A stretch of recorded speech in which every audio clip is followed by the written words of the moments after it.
A German Operation Paperclip scientist says the Washington DC UFO flyovers were non-human in origin. The April 8 solar eclipse passes over towns with biblical significance. The Aerospace Corporation sets up a rival space conglomerate to the corporate signatories to the Jupiter Accords. A US military contractor finds anomalous military activity in the Atlantic Ocean, and JP confirms that it's the location of the buried Space Ark. Tall blonde extraterrestrials tell Miriam Delicado about giant space arcs in previous end times. Why is NASA firing 3 rockets at the solar eclipse? These stories and more in Exopolitics Today, the Week in Review. You're listening to Exopolitics Today with Dr. Michael Salla, your source for the uncensored truth regarding the human, extraterrestrial, global, and political agenda. Click the like button and subscribe to this channel. And now, here's Dr. Michael Salla. Welcome to the March 30 edition of Exopolitics Today, the Week in Review. There's been some very interesting developments in terms of exopolitics this week. So I want to start with this tweet that I put out on March 24, and it concerns a 3-minute interview clip from 1952 or the early 1950s, where an Operation Paperclip scientist, Dr. Walter Riedel, says that the UFOs seen over Washington DC were actually non-human spacecraft. And that's very significant because other German paperclip scientists said that Nazi Germany had help from the people of other worlds in their aerospace projects. So I think it's very interesting that you actually have this top German scientist saying, and he did work with some of the major corporations at the time, and he was saying that, and he was on actually August 1st, 1952, was when the interview occurred, and that's only days after the Washington DC flyover. And he's a very highly credentialed German scientist, and he believes that these were non-human in origin. Now, the interesting thing here is that it's always a debate whether or not the 1952 Washington flyover were actually non-human extraterrestrial spacecraft, or were they German craft from Antarctica. And what we know about the 1952 Washington DC flyovers is that they occurred on 3 successive weekends in July.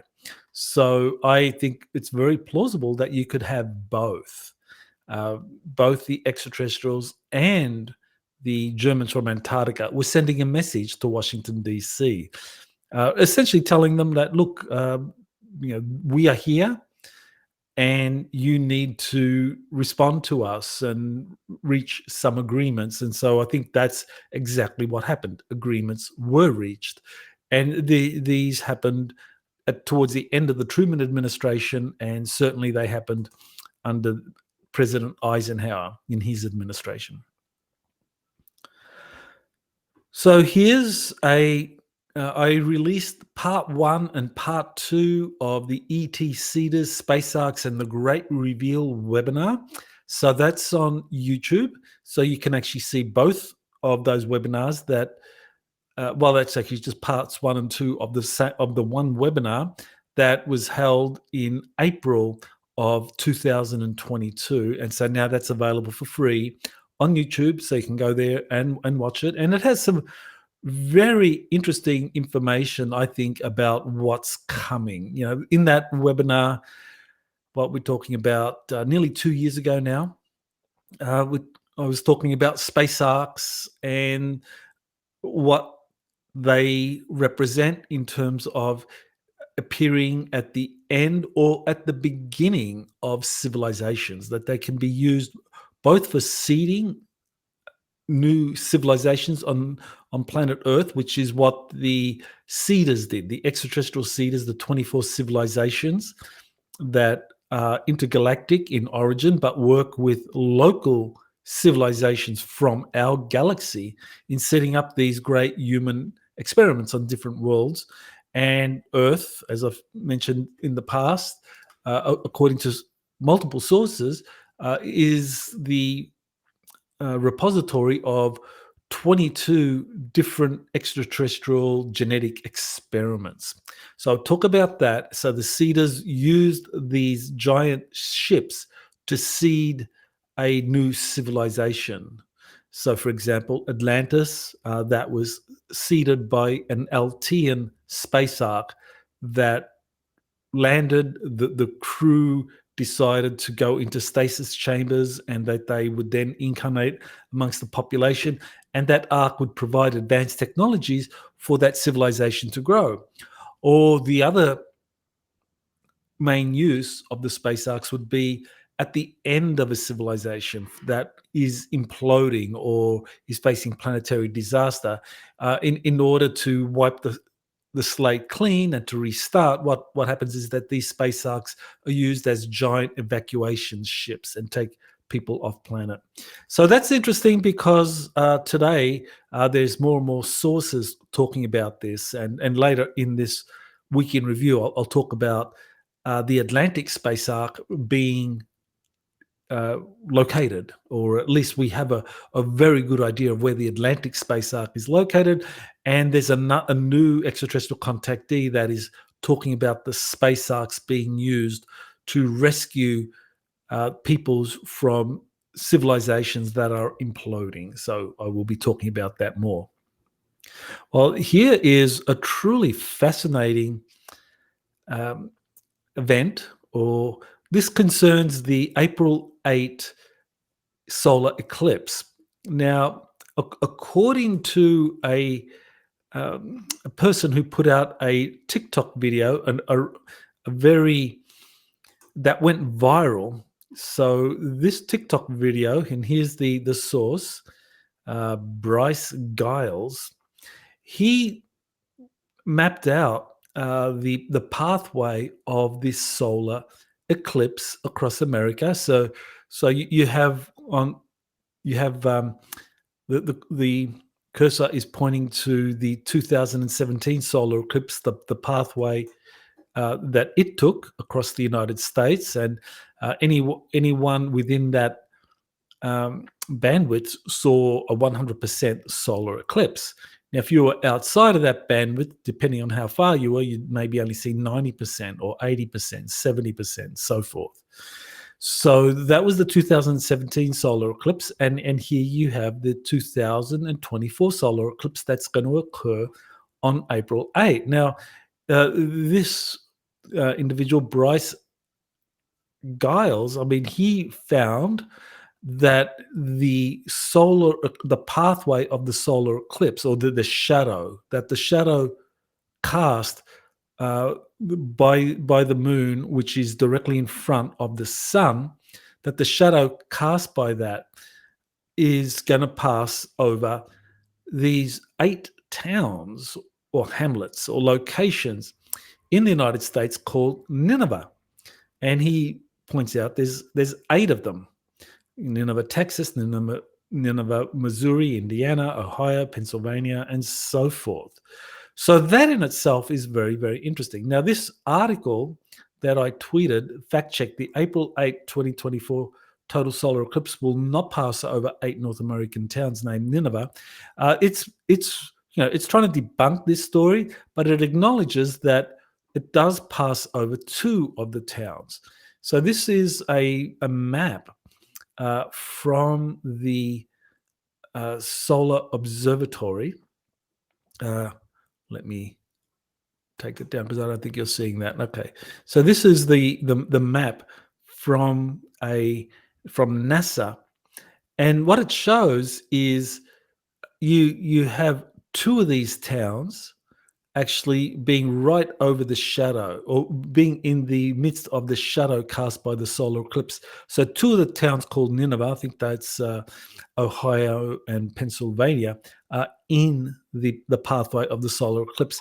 And the other 6 kind of relatively close by. So they would, rather than experiencing 100% solar eclipse, they'd experience maybe a 90% or an 80%. But nevertheless, very, very interesting story. And this has gone viral. Now, what I found very interesting, a couple of things. First, that the locations called Nineveh are really small towns or hamlets, really, rather than cities or large towns. Now, the name Nineveh is associated with the Anunnaki Sumerian goddess Inanna and the demigod Nimrod. So, and that's interesting because Inanna is claimed to be aboard the Nibiru mothership that has returned to our solar system, according to Elena. And interesting, I know Elena is doing her next webinar. I think that's in another week and a half. Her next webinar is going to be on the three great goddesses, and one of them is Inanna. So I think it's significant that this name Nineveh is associated with Inanna, because people are very interested or excited by the prospect that the Anunnaki are returned, or that the gods are returning, and people are falling one way or the other. I think that this is a wonderful thing because advanced tech and knowledge is going to be shared again, and others freaking out that, okay, the gods, returning of the gods, these are really demons, and they're going to try and take over our planet again, that they're the fallen Nephilim, and run for the hills and so forth. So this is, I think, the kind of awakening we have to go through as a planet to learn about the history of these different gods or goddesses, what they did, and make decisions, discern what we're going to do. Now, as far as the end times are concerned, people are taking this event as just another sign of the end times. And I think that we are in something like the end times, but rather than it being a precursor to cataclysmic global events, I think it's something that was set up centuries or even thousands of years ago by the deep state, by the black magicians, by those that are part of this kind of fallen angelic group, call them the Nephilim or whatever, that they are real, and that they can use religion or sow religion with some prophecies that they can then use as a template for manipulating global events.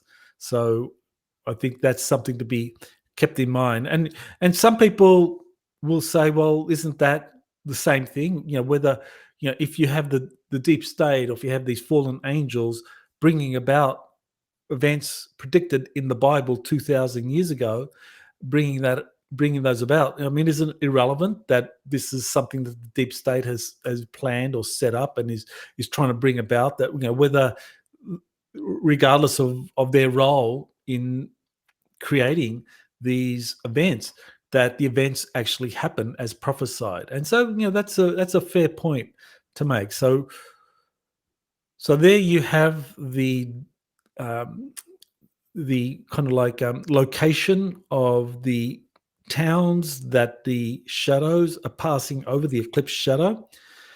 And here's a very interesting comparison, I thought, between the eclipse passage in 2017 and the eclipse passage in 2024. Now, the eclipse passage in 2017 included place names like Jonah, Rapture, Ark, and Nineveh, as I've just discussed. Now, this could all just be coincidence, that these solar eclipses are going over these towns in a particular area of the United States, which is known as the Bible Belt, that people in those areas like to give their towns or their hamlets biblical names, and that this is just coincidence. But it certainly is very interesting that right here if you look at this particular image, you've got the 2017 eclipse, you got the 2024 eclipse going from up here from the right all the way down to the left. Right in the middle here, almost where they intersect, not quite, but very close to where they intersect, you have a place called the Ark. So that's the Ark. So I find that fascinating. I mean, this is is this just just a kind of normal eclipse with no great significance, or is the fact that it's passing over all of these locations part of this kind of prophetic end times that we are in the midst of? So I think well worth investigating those questions. Okay, so here's a webinar that was just done by David Wilcock. It's good to see him back again and producing online content. I know he's been through a very tough patch. I wish him well in dealing with the very challenges. I think anyone that lives in the mountains of Colorado on their own, trying to deal with snow and so forth, is a very brave person. So he also commented on the significance of the April 8 solar eclipse, and he believes it's signifying a planetary transition that starts a series of ascension type events. So, I mean, his webinar, his presentation, his YouTube presentation on this topic, he discusses it as something that heralds these ascension type events where all of a sudden people are going to wake up and have all of these incredible abilities that have been submerged in their kind of subconscious because of the deep state preventing all of that from coming forward. So people will start to spontaneously do things like telekinesis, teleportation. Is beginning, and we know that there are individuals that are able to do that. I mean, Jean-Charles Moyen has documented several of his teleportation experiences. And I thought what was very interesting also was that he says that in 2025, the positive extraterrestrials are going to show up and reveal themselves. That, you know, his point is that right now we're going through a dark night of the soul, where our planet is dealing with all these tremendous problems. And the governments, the policymakers seem to be unresponsive and are doing everything they can to plunge us into a world war, to plunge America into a civil war, do all sorts of things with, let's just say, the things that go into the arm, trying to come up with new iterations of that. Now, he's saying that this is about to end and that in 2025, we're going to have major transitions through the ascension and that it's really going to happen. And the positive extraterrestrials show up. Well, you know, that kind of matches what Elena Danaan was told about the galactics revealing themselves later in 2024 and into 2025. So I think that is very interesting because in the end of the day, I think that where attention goes, reality flows. So we place our attention on a future where we are awakened, the deep state's power is no more, and we have all of these tremendous kind of abilities. If you focus on that optimistic timeline, then you are going to be part of the manifestation of that. So I think there is something to it. I mean, I know there are some that say, oh, well, that's just hopium. We're heading for disaster and so forth, and I want to be pragmatic and realistic. But I think, we need to acknowledge that, we can be aware of all of the negative stuff that's going on. But at the end of the day, it's like, where your attention goes, reality flows. If your attention is all on the bad stuff, that's what you're going to manifest. So you can be aware of it, do what you can to address it if you have the ability to do so, but put your attention on the positive stuff, on the ascension stuff, and I really respect David Wilcock doing that. Okay, so here's something that I thought was very, very revealing. This is a whistleblower, Michael Herrera. I don't know if it's correct to call him a whistle. Oh, yeah, he was a former military, and he was part of Dr. Stephen Greer's Disclosure Project press conference for 2023, and he described being part of a Marine recon team that was on the, I think it was one of the Indonesian islands, and that he saw a flying saucer-shaped craft being loaded with material that he assumed were weapons, and that this craft was being protected by black-clad special operators. And these black-clad special operators, they detained Michael Herrera's group. There were 6 of them, and there were 8 of the black-clad spec ops guys, and they had advanced technologies, advanced weapons at the very least. So Michael Herrera's team kind of stood down, and they were kind of marched off unceremoniously, insulted and all of those things. But he saw this craft, and he talked about it at the Washington DC press conference and said, that's what he experienced. So it turns out that he went to the AARO office, that's the All Domain Anomaly Resolution office, and testified about what he experienced. And I assume Dr. Sean Kirkpatrick, who was the director at the time, was conducting the interview, or at least was part of the interview.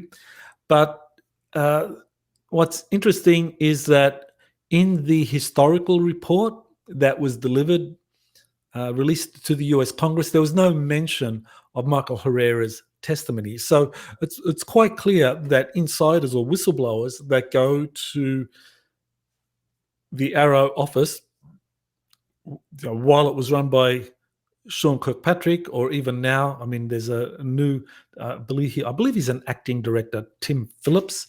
If you go there and you testify and say, yeah, this is what I saw, and I was in the military and I saw and experienced this, and you do that, you're placed in a category of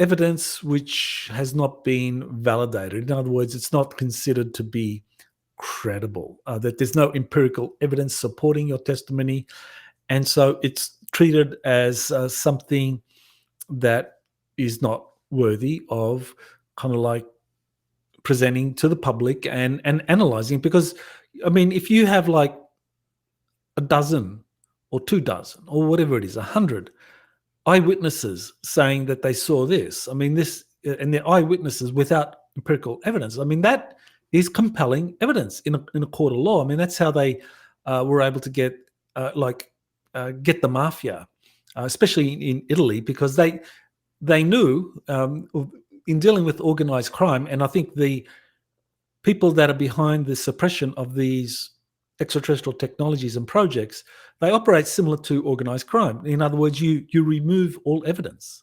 That if anyone has evidence, that evidence is gone, or the witness is removed. And so this is what I think has happened. But in places like Italy, where they summoned special courts to deal with organized crime, they were able to use witnesses, gave them protection, and they were able to find patterns of what's going on. So I think it's clearly wrong to dismiss or to ridicule or to kind of like make irrelevant these first-hand eyewitness testimonies that are admissible in any court of law. Okay, here's something from Winston Churchill, the former Prime Minister of the United Kingdom during World War II. Now, one of the things about Winston Churchill is that he corresponded with Benito Mussolini in the lead up to World War II, and he was aware of Italy and Germany having these flying saucer programs. Mussolini and Churchill were on friendly terms because Italy and the United Kingdom during the First World War were allies, and during the run up to the Second World War, Italy was one of the leading aerospace powers. So it's not a surprise that, and we have that case of the 1933 flying saucer crash in a place in Italy up in the Tuscany region, and that Churchill would have been made aware of this, and the Italians were studying it, trying to find out who it belonged to. So, I mean, Mussolini, I'm sure he asked Churchill, he said, well, we found this incredible flying saucer craft, and is it yours? Are you working on this, this kind of technology? And Churchill, probably said, well, no, it's not ours. And, tell me about it. And so I think he would have known. And eventually the Italians began working with the Germans, because I think the Italians figured out that the Germans had learned the secrets of these flying saucer technologies.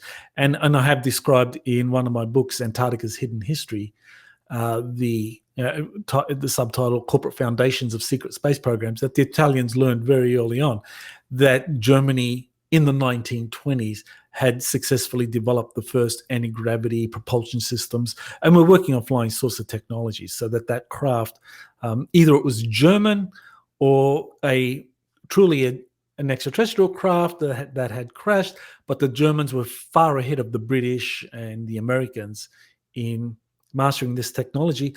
And now what's happened is that Winston Churchill was involved in a cover-up of the UFO phenomenon, and there have been declassified X-files that show that Churchill was genuinely fearful over leaks of documents and news about these spacecraft, these flying saucer craft, or these UFOs, and their connection either to extraterrestrials or to the Germans and the Italians.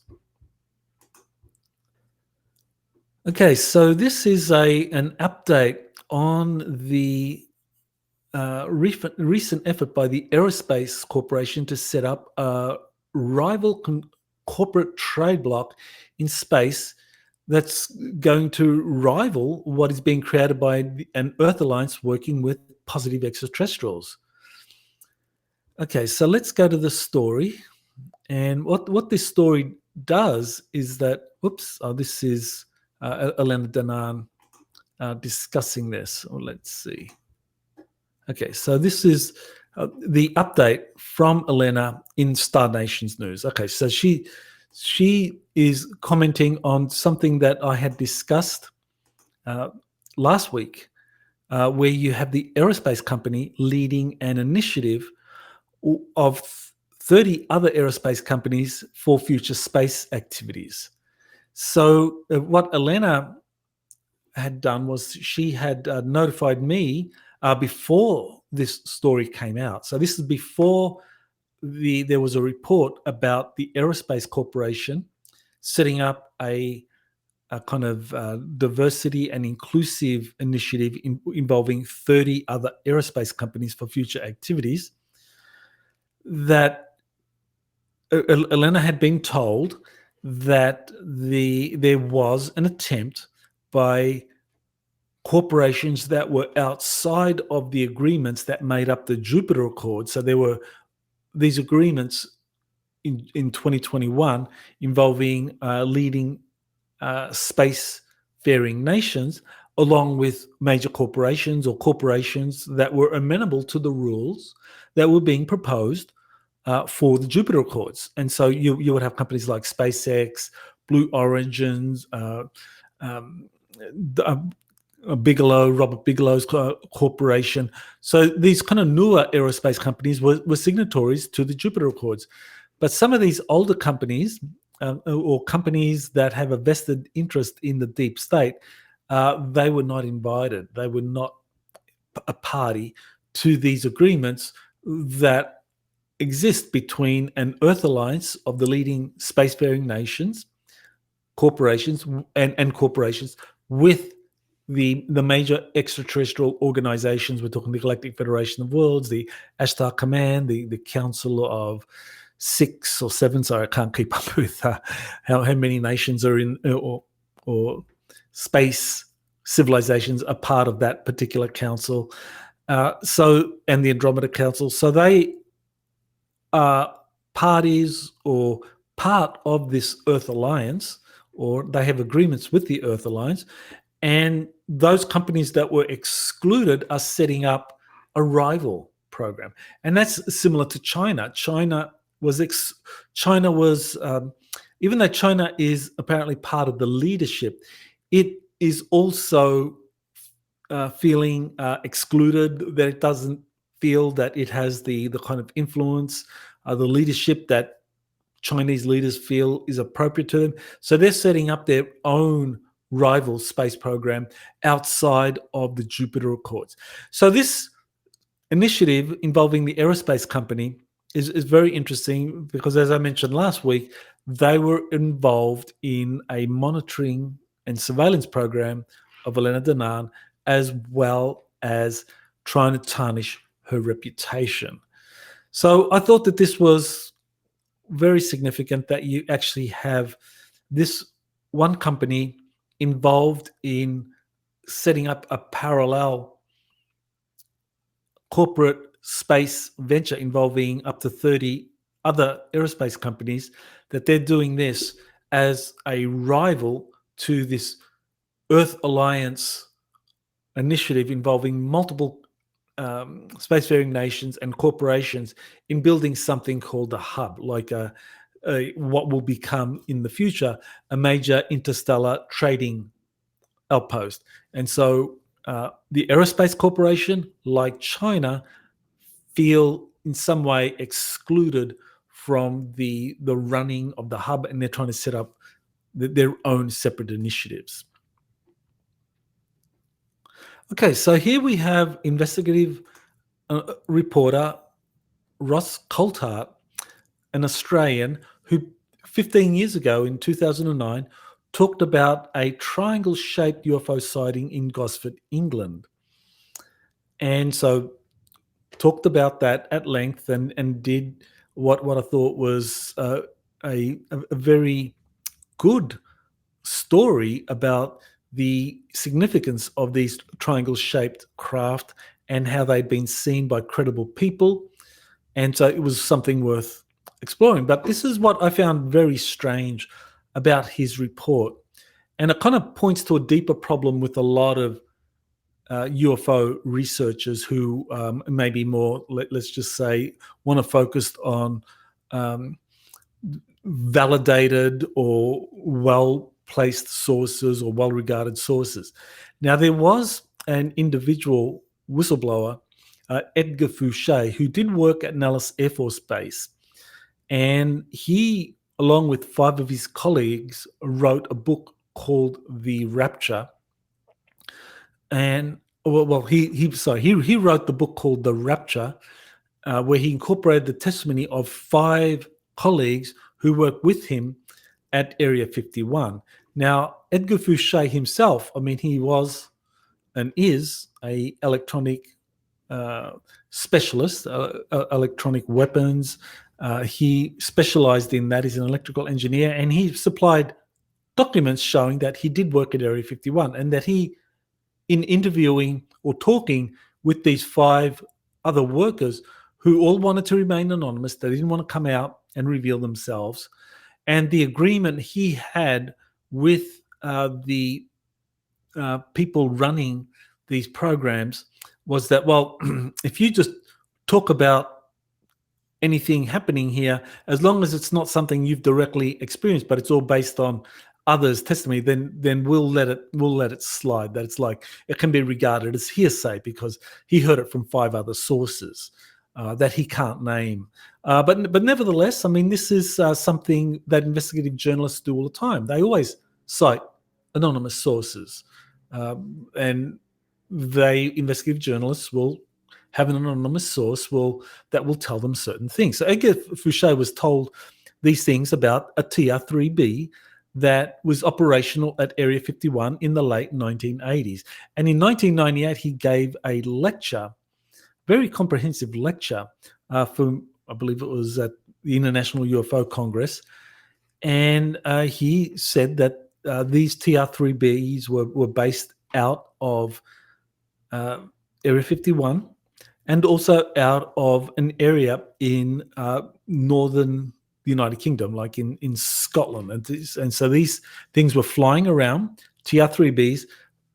And I find it very interesting that Ross Coulthart didn't mention that. Now, this could be symptomatic of a deeper problem, that there is this kind of push, what I've called a limited hangout, which is to say, well, there are all these UFOs out there doing this, doing that, harassing military bases, or kind of like peering nearby Navy aircraft or over nuclear sites.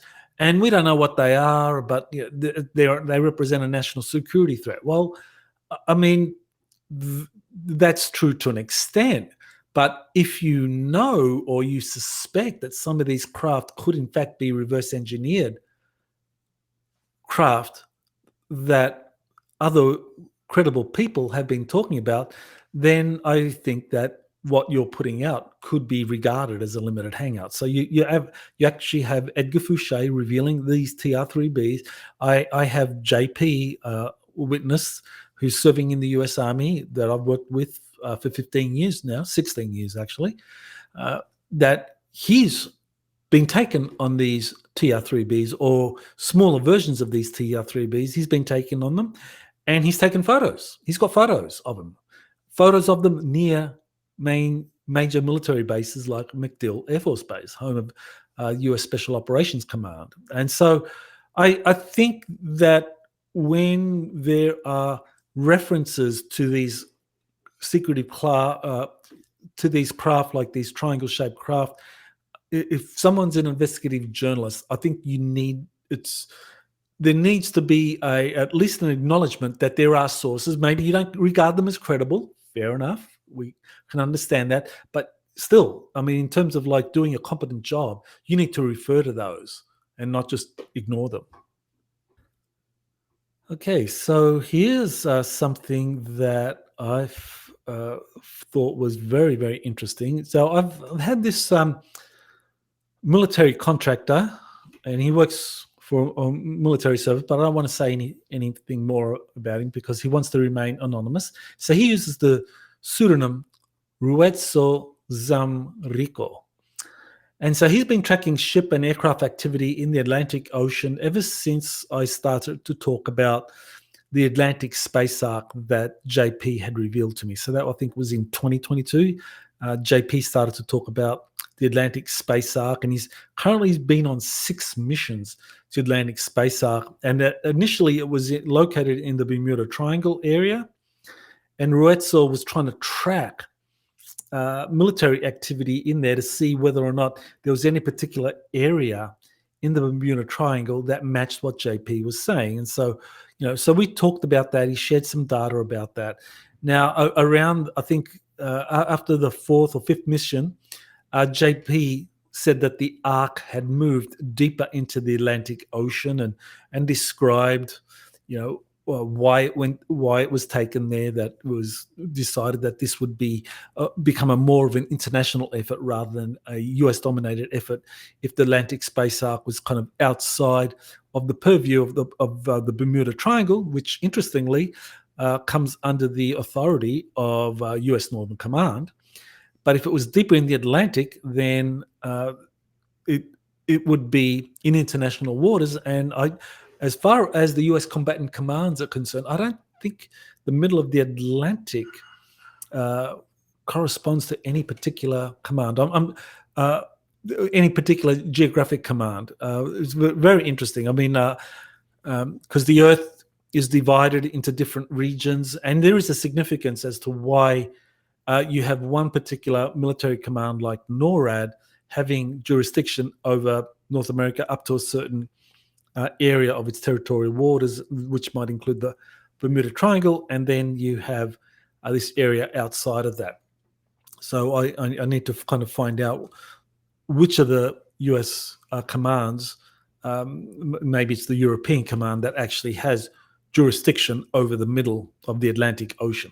But nevertheless, according to JP, the Ark had been moved there by Nordics, who had taken it over, and that it was moved to a location that JP wasn't able to give me, even though he says he knows it. So this is the message from Ruetzel, and he wrote to me on March 20, and he sent me 2 images, and he said, "Heads up, we have the first sighting of a group of military ships in the watch area for your situational awareness. This is in the area I estimated to where the ship moved northeast, and looks to be a direction in which all the aircraft that have broken tracks seem to be going." I asked JP, okay, so these are the 2 images he sent me on March 22nd. Okay, so you can see that. And you can see this area, he tracked anomalous military activity in this area. So you can see it's kind of more towards the middle of the Atlantic Ocean. The Bermuda Triangle is kind of more over here, more in this area. I think it's in this area over here. So this area, he tracked anomalous military activity. So this is a more of a close-up of these craft that are anomalous. That there's no reason for why these military craft are out there. We're talking Navy ships and so forth. And so he's using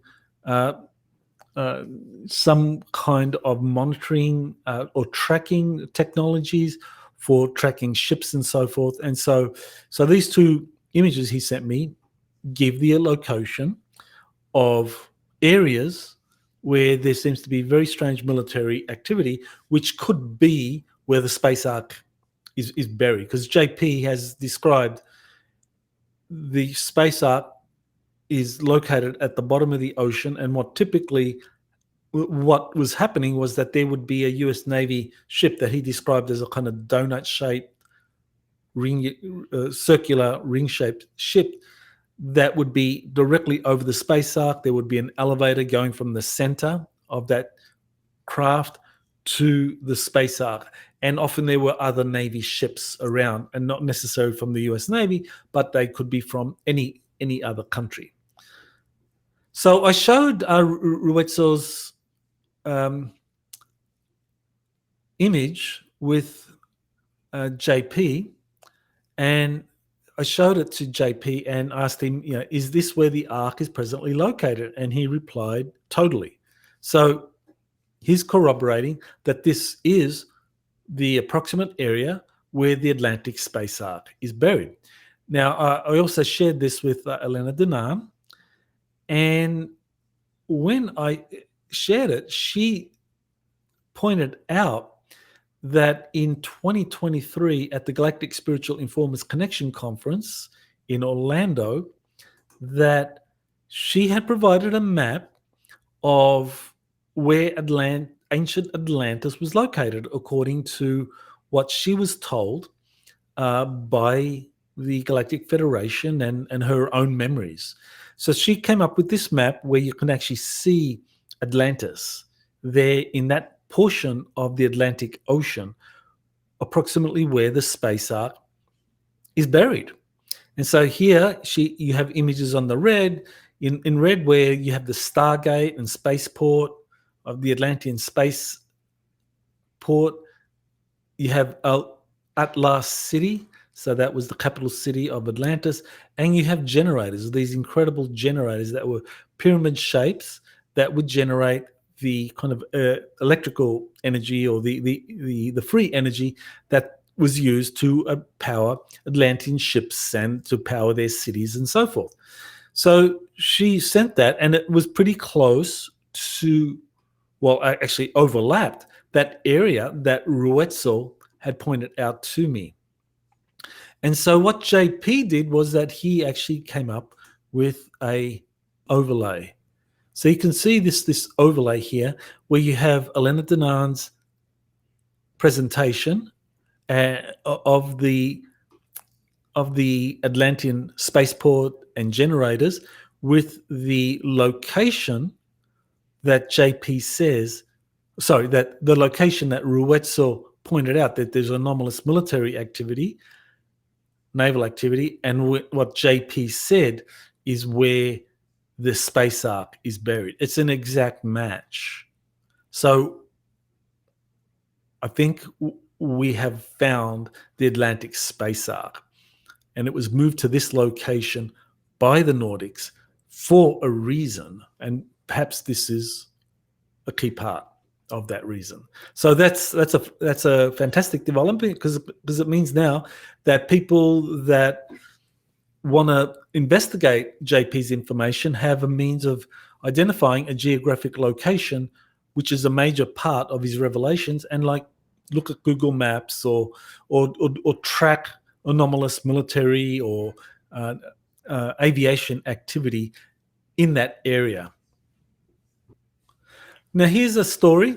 Giant infrastructure projects are planned to begin on the moon as part of a 10-year DARPA run, that's Defense Advanced Research Projects Agency, which is kind of like the advanced technology research unit or program within the Pentagon.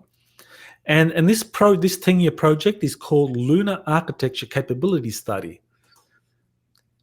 So this project is giving contracts to companies such as Northrop Grumman to build things such as a lunar railway. So the idea is that with the Artemis Accords, it's now going to be possible for colonies to be established on the moon, and these colonies are going to have a very strong element tied in with corporations that are wanting to mine the moon of precious resources. And so in order to be able to mine those resources, you need to have some infrastructure in place, like a railway on the surface of the moon. So if you are out there and you're mining whatever it is, helium-3 or something that is found on the moon in abundance, and you want to take that to Earth because it's going to be something that's very profitable for your company, you're going to need infrastructure to do so. So DARPA is awarding contracts to companies like Northrop Grumman so that they can build the first lunar railway over the next 10 years. So this is a very significant development because it shows that the plans are in place for the colonization of the moon under the Artemis Accords. And that's just using the kind of like reusable rocket technologies that Elon Musk has pioneered. So, even if you kept secret, if you continue to keep secret all of the anti-gravity technologies, the torsion field physics technologies that have been used and developed in secret space programs, even if you continue to use rocket propulsion systems such as used by SpaceX, you could still move forward with this 10-year DARPA project. It would be, compared to using anti-gravity technology, of course, it would take much longer, much slower, using antiquated technologies, but still it could be done. And the fact that they're doing this means that I think what we have here is a means of being able to release to the general public some of the advanced technologies that have been developed on the moon. And we're talking about, say, underground technologies that have been developed there. We're talking about very large underground bases, very large kind of like power generators there, means of being able to extract precious resources from the moon, that some of those technologies or some of that infrastructure can be plausibly claimed to be like, oh, well, this is what happened once DARPA awarded this contract and Northrop Grumman came along and they built this lunar railway there, but it's this is the location. But in reality, that lunar railway could have been built a long time ago by others, but it's going to be, and I think this is the way in which right now you could plausibly disclose the existence of giant infrastructure or all this infrastructure on the moon without disclosing the existence of these secret space programs.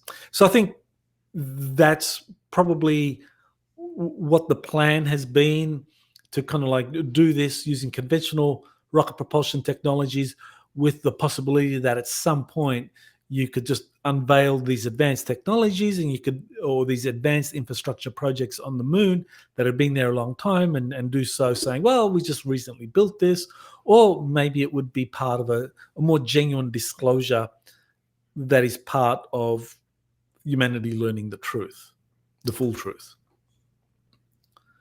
Okay, so my video, The Crypto-Terrestrials, Ancient Guardians of Earth's Secrets, I did that on March 23rd on Crowdcast. And Crowdcast is a very interesting platform to do webinars on. People that have worked it out really enjoy it, and I think it's got some great features. That it's got instant replay. You know, when I used to do the webinars on Zoom, you would have to wait a day for the replay, or the announcement would come after a day because Zoom had a really clunky way of communicating with registrants. Whereas with Crowdcast, it gives you that capability of doing it immediately. The replays are available immediately, and it also allows you to kind of prioritize questions. And what I find very good with the Crowdcast version is that if you're interested in a particular question, you can find that question in the Crowdcast replay and click it, and it'll take you right to where that question is asked and my answer to that question. So that's great. But not everyone likes Crowdcast. Not everyone has been able to figure Crowdcast out. So what we do after each webinar is also to make a version available on Vimeo. So it's slightly cheaper, but it doesn't have the Q&A in there. So that is now available on Vimeo. So you can go to Vimeo and watch that if you're interested in learning about the crypto-terrestrials and their history. I think it's a fascinating history. I think we need to learn about the crypto-terrestrials, that they have a lot of knowledge. They've had a lot of experiences with many different extraterrestrial civilizations visiting and interacting with our planet.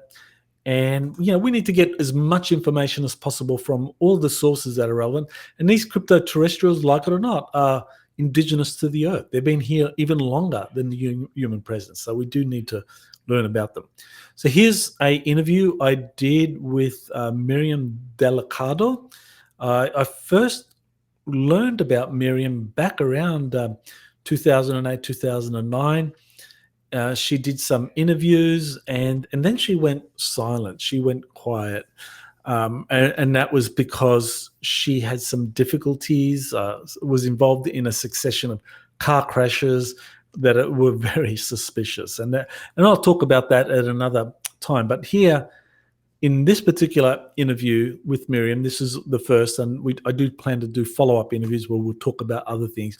She talks about her contact experiences with this group of tall blonde extraterrestrials that are regarded as kind of like the founders or the progenitors, that they were the ones that seeded humanity or played a role in the seeding of humanity on Earth, how they would also provide sanctuary to different civilizations, especially indigenous peoples, at the end of these different ages. So she talked about the end of the first world, the second world, the third world, and we are presently in the fourth world, according to Native American traditions. And at the transition from each of those worlds, you had these giant space arks appearing, and that they carried many thousands or millions of people, hundreds of thousands of people off planet to sanctuary.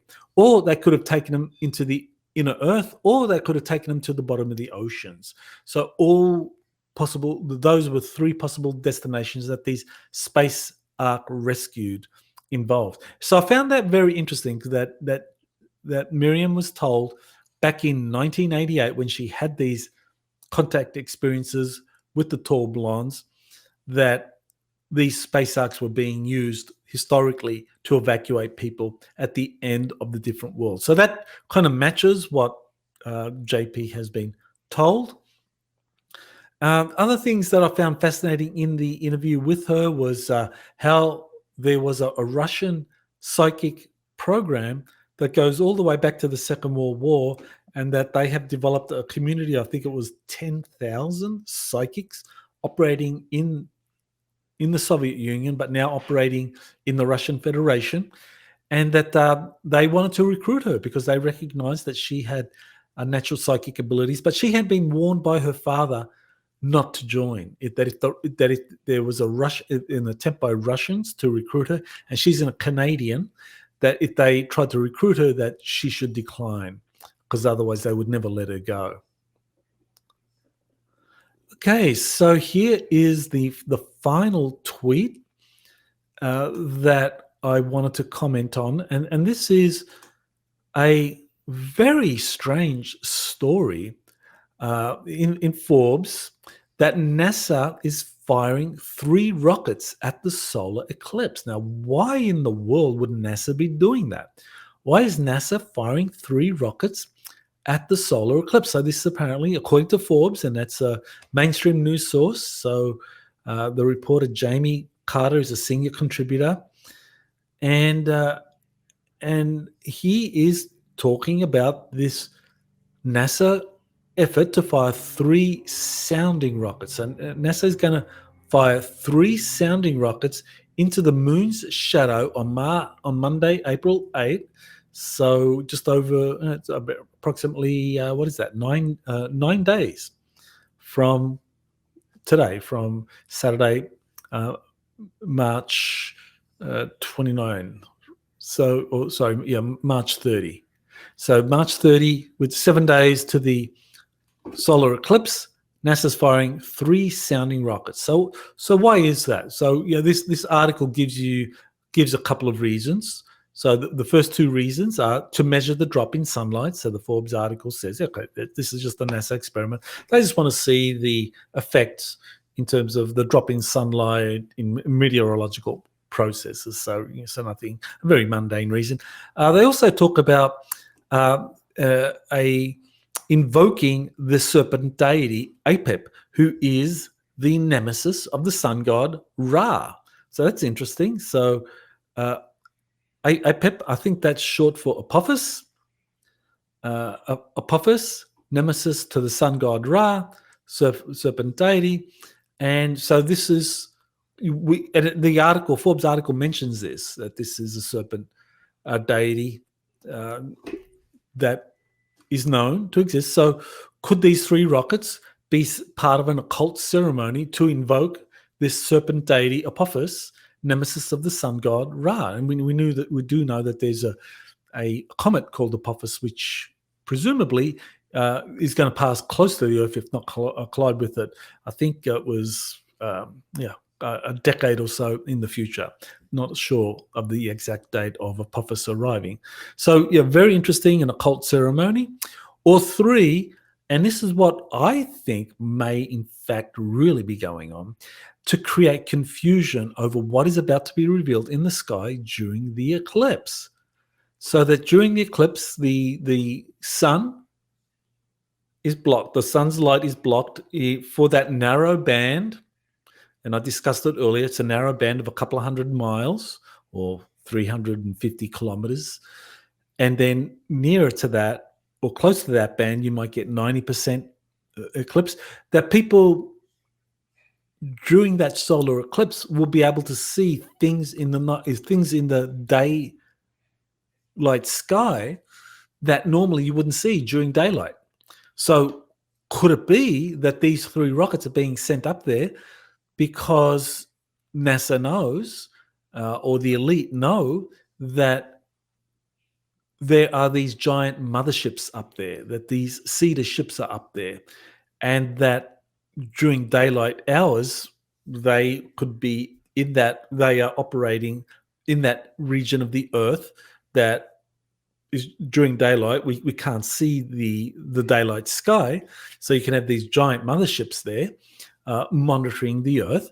But during an eclipse, where for, I think it's 5 minutes, 8 minutes, whatever the length of the eclipse is, the sun is occulted by the moon, and all of a sudden you can see areas of